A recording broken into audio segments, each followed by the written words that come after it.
जय हिंद मित्रांनो, मी Kiran Sonawane officers career अकॅडमीच्या सोशल मीडिया प्लॅटफॉर्मवरती पुन्हा एकदा तुमचं स्वागत आहे.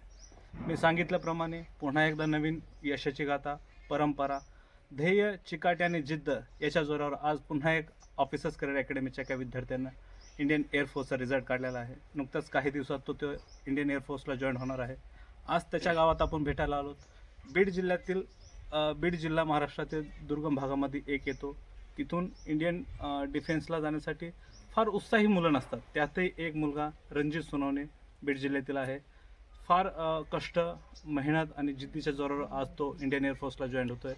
त्याचे पालक आपल्यासोबत आहेत, त्याचे पिताश्री आहेत, माताजी आहेत आणि स्वतः विद्यार्थी रणजित सोनवणे आहेत. आज त्यांच्याशी त्याच्या यशाबद्दल गप्पा आणि गोष्टी करणार आहेत. मी सर्वप्रथम रणजितकडे जातोय.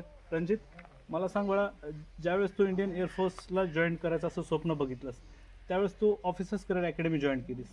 ते काय प्लॅनिंग केलं होतं की काय काय तुझ्या गोष्टी क्लिअर करायच्या होत्या किंवा कशात तू कमी होतास, ते कशा क्लिअर केलं ऑफिसर्स करिअर अकॅडमी? मी प्रथम तर अकॅडमी 2022 मध्ये जॉईन केली. तर मी 12th ला होतो जवळपास त्या टायमाला. तर 12th कम्प्लीट झालं आणि त्यानंतर म्हणजे ठरलं होतं की आता आपल्याला काही करून सिलेक्शन घ्यायचंय. तर मी सगळ्यात पहिलं आर्मीचा पेपर दिला, तो क्लिअर झाला. नंतर नेव्ही दिला, ते पण झाला, पण नेव्ही मध्ये एका मार्काने मेरिट आउट झालं.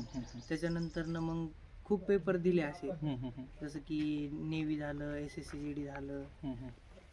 हे सर्व पेपर क्लिअर झाले, पण माझं कुठं ना कुठं राहत होतं शेवटला जाऊन. तर मग लास्टला एअरफोर्स निघलं. तर एअरफोर्स निघलं आणि नंतर सगळं झालं आणि आता फायनल मेरिट आलं, त्याच्यामध्ये माझं नाव आहे. मला सांग, आमच्या प्रेक्षकांना सांग, तुला काय अडचणी आल्या का शिक्षण घेताना? तिथं तुला कोणत्या गोष्टीला फेस करावं लागलं? कारण मराठवाड्यातील मुलांना इंग्लिश आणि मॅथवर तेवढी कमांड नसते.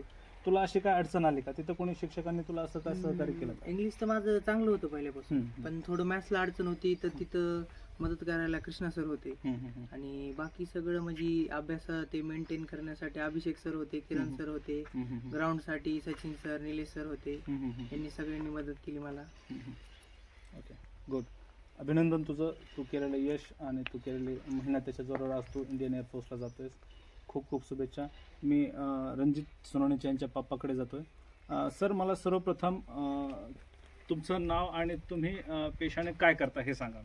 मी रणजितचा वडील आहे. माझं नाव भागवत सोनवणे. जी. मी जिल्हा परिषद केंद्रीय प्राथमिक शाळेमध्ये मुख्याध्यापक या पदावर म्हणजे कार्यरत असून मी सध्या सेवेतच आहे. बर बर बर बर. आणि माझं हे मूळ गाव फुलसांगी या ठिकाणाहून मी करतो. बर बर. मी प्रेक्षकांना सांगू इच्छितो की एक शिक्षक आहेत, मुलांना कसं घडवायचं, मुलांचं भविष्य कसं उज्ज्वल करायचं, यापेक्षा सुंदर उदाहरण या जगात नसणार आहे. त्यांनी त्यांच्या मुलाचं एक स्वप्न बघितलं होतं की आपला मुलगा काहीतरी सरकारी नोकरी करावी, काहीतरी समाजात किंवा गावात नाव रोशन करावं, आणि आज ते पूर्ण होत आहे. सर, ज्यावेळेस तुम्ही ऑफिसर्स करिअर अकॅडमीला आलात रणजितच्या ॲडमिशन संदर्भात, त्यावेळेस काय स्वप्न बघितलं होतं मुलांचं आणि त्याच्यात काही तिथं बदल झाले का, असं तुम्हाला काय वाटलं का? एक तर सर म्हणजे 10वी पास झाल्याच्या नंतर मी त्याला म्हणजे मेडिकलसाठी जास्त आग्रही होतो. Okay okay. परंतु नंतर आम्ही वेबसाईटला त्याला ऑनलाईन गुगल सर्च करून पाहिलं तर थोडं NDA कडे त्याला विचारलं, तो म्हणला मी हे करेल. त्याची आवड होती, माझी इच्छा नव्हती. कारण आमच्या घरामध्ये सगळे जवळपास वेल क्वालिफाईड सगळे माणसं आहेत. बरोबर बरोबर. याची भाऊ आता सध्या MD एक डॉक्टर आहेत, सख्खे चुलत भाऊ, एक ज्युनियर लेक्चरर आहेत, एक IT इंजिनियर आता सध्या अमेरिकेत म्हणजे आहेत, आणि एक भाऊ खेळाडू आहे, म्हणजे महाराष्ट्रात क्रिकेटचं एक प्लेयर आहे. ओके. आणि त्याच्या तिन्ही बहिणी वेल एज्युकेटेड आहेत. वाह वाह. एक डॉक्टर आहे, एक इंजिनियर आहे आणि एक शिक्षिका आहे. वाह. तिघीचे लग्न झालेत. परंतु माझी इच्छा होती त्यांनी एक स्पर्धा परीक्षेत IAS IPS MPSC वगैरे पास आउट व्हावं.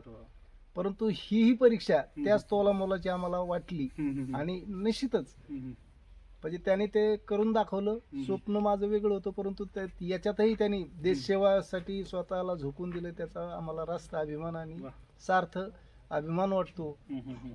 त्यांनी ही परीक्षा उत्तीर्ण करणं म्हणजे एक दिव्य पार करणं आहे. त्याच्यात करिअर अकादमीमध्ये आम्ही या प्रवेशाला आलो होतो त्यावेळेस निश्चितच आम्हाला तिथले टीचर स्टाफ, तिथलं मॅनेजमेंट आणि मेन जे दुबे सर होते मला भेटले होते त्यावेळेस.